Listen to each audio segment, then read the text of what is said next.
Students, देखिए motion in A plane में projectile motion का सवाल है। ये क्वेश्चन बहुत ही अच्छा है। जो मैं कॉन्सेप्ट बताऊंगा उससे कई क्वेश्चंस आपके सॉल्व हो जाएंगे। कहता है एक ऑब्जेक्ट है जो कि एक पर्टिकुलर हाइट पर रखा हुआ है और यहाँ से 10 मीटर पर सेकेंड के स्पीड से, देखिए 10 मीटर पर सेकेंड की स्पीड से हॉरिजॉन्टल से 30 डिग्री के एंगल पे थ्रो किया जाता है।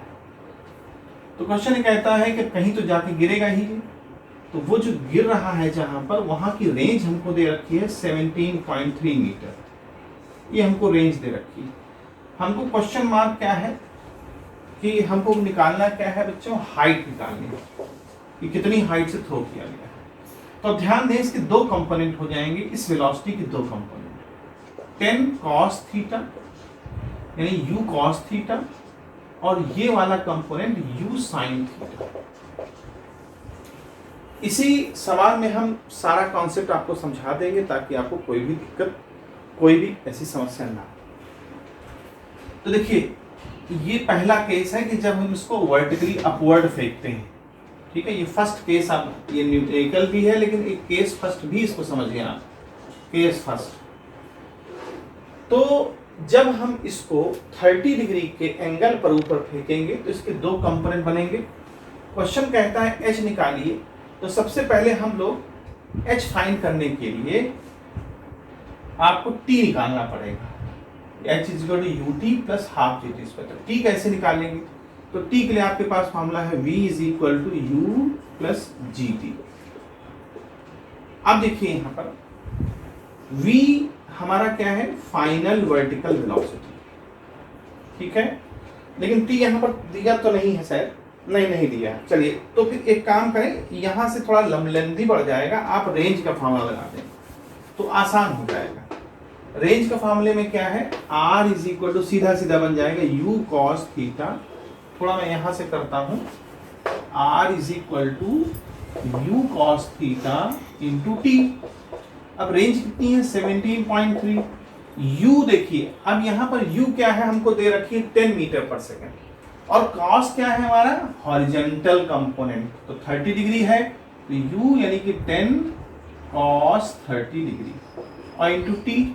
cos 30 डिग्री बच्चों क्या होता है, √3/2 होता है, ठीक है।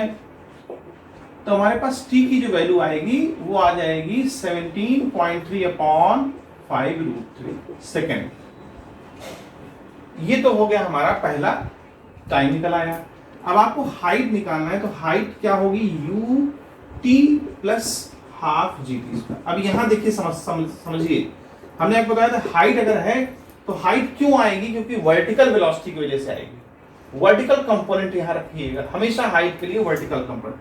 ये u है तो u इनिशियल होता है, तो इनिशियल वर्टिकल वेलोसिटी, और वो क्या है, u sin theta, initial vertical velocity into t plus half gt square. यहां वैल्यू आराम से पुट कर सकते हैं, 10 sin 30। पूरा सॉल्व नहीं करूंगा मैं, आप लोग कर सकते हैं इसको आसानी से, कैलकुलेशन है, इसको करिएगा। मैंने कॉन्सेप्ट समझा दिया है बच्चों, ठीक है। g की वैल्यू जो है 9.8, अगर दे रखी है नहीं दे रखी तो जो भी दिया हो, t हमारा ये हो जाएगा t स्क्वायर।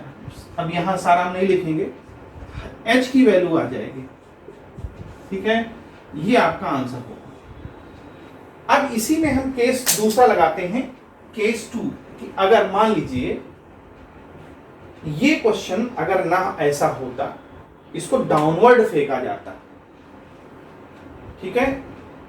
इसको, अच्छा एक चीज और भी यहां मिसिंग हो गई है, यहां साइन माइनस भी लगेगा, ये भी समझ लीजिए इसका कॉन्सेप्ट। फार्मूले में तो ये होता है, ये माइनस साइन लगेगा। अब देखिए माइनस साइन क्यों लगेगा, इसका रीजन समझ लीजिए। सबसे पहले दो बातें, कि जब आप अपने आप को ये मानते हैं कि हम हाइट पर खड़े हैं, और हाइट देखिए यहां पर हम खड़े हैं तो डिस्प्लेसमेंट हम ऊपर से नीचे के लिए देख रहे हैं, तो अगर ऊपर से नीचे की तरफ आप देख रहे हैं तो ये पॉजिटिव लेंगे, ठीक है। तो h आप पॉजिटिव लेंगे, अगर आप ऊपर से नीचे देख रहे हैं, ग्रेविटी नीचे होती ही है, ये प्लस में रहेगी, ग्रेविटी हमेशा डाउनवर्ड होती है। और आपने फेंका कहाँ है? ऊपर की तरफ। इसका साइन देखिए, ये ऊपर की तरफ ही तो है, तो ऊपर की तरफ होगा तो यू साइन थीटा हमारा क्या लिया जाएगा? माइनस में। तो यहां पर क्या आ जाएगा बच्चों? माइनस। ठीक है, तो ये सॉल्व करेंगे तो आंसर आ जाएगा। जरूरी नहीं कि जो हम मान रहे हैं उसी तरह से साइन कन्वेंशन कर सकते हैं। अगर इसी को हम पलट दें, हम ये माने कि ऊपर से नीचे की तरफ निगेटिव है, तो इधर ध्यान दें जरा, इसको, इस चीज को हम यहां लिख दे रहे हैं कि अगर हम ये एज्यूम करते हैं कि ऊपर से नीचे को नेगेटिव लेना चाहते हैं तो आप h को नेगेटिव ले लीजिए। दूसरा, अगर ऊपर से नीचे ग्रेविटी हम नेगेटिव मान रहे हैं तो इसको आप नेगेटिव ले लीजिए। ठीक है, तो आपने फेंका ऊपर की तरफ है, तो फिर ऊपर की तरफ की जो ये u sin थीटा है ये फिर आपको पॉजिटिव लेना पड़ेगा। एक तो ये कॉन्सेप्ट हो गया, ये आप पे डिपेंड करता है कैसे आप ले रहे हैं। ठीक है, बेस्ट तो यही है कि ऊपर से नीचे के लिए आप पॉजिटिव ले लीजिए। ठीक है, ये तो ये बातें होंगी। दूसरा, अगर यही सवाल, यही क्वेश्चन ये ऊपर से ऊपर की तरफ ना करके ये नीचे की तरफ फेंकता, अगर ये चीज ये कहता कि मान लीजिए ये एक है और यहां ऐसे डाउनवर्ड फेंक रहा है, ये डाउनवर्ड फेंक रहा है, यानी किसी एंगल पर ये हॉरिजॉन्टल से ये नीचे की तरफ किसी एंगल पर फेंक रहा है, तो ध्यान दें बच्चों, इस पर भी दो कंपोनेंट हमारे बनते हैं, क्योंकि ये एंगल पर फेंक रहा है तो इसके दो कंपोनेंट बनेंगे। पहला क्या बनेगा? u cos थीटा, तो वो तो हमेशा उसी डायरेक्शन में। आपकी वर्टिकल वेलोसिटी हमारी क्या बन जाती? Downward, u sin theta down. तो यहां भी साइन कन्वेंशन का प्रॉब्लम आता, तो इसमें तो आसानी से सब कुछ नीचे ही है, तो नीचे डाउनवर्ड को आप हाइट प्लस ले लीजिए h, नीचे की तरफ u sin थीटा है तो यहां पर आपको u sin थीटा किस में रखना पड़ेगा? प्लस। फिर यहां पर आप प्लस रखेंगे, अगर ये डाउनवर्ड फेंकेगा तो आपको प्लस रखना पड़ेगा, और ग्रेविटी नीचे की तरफ होती है तो वो तो प्लस रहेगी ही रहेगी। तो बेटर है कि हमेशा आप ध्यान रखें कि ऊपर से नीचे की तरफ पॉजिटिव लीजिए। तो अगर डाउनवर्ड फेंकता है तो सारे प्लस हो जाएंगे कॉन्सेप्ट के हिसाब से, अगर अपवर्ड फेंकता है तो u sin थीटा माइनस हो जाएगा, बाकी सब प्लस हो जाएंगे। इसी टाइप के क्वेश्चन बहुत सारे पूछे जाते हैं बोर्ड में भी और कंपटीशन में भी। सिर्फ ये कॉन्सेप्ट आप याद रखेंगे तो आपको करना आसान हो जाएगा। ठीक है बच्चों, गुड बाय।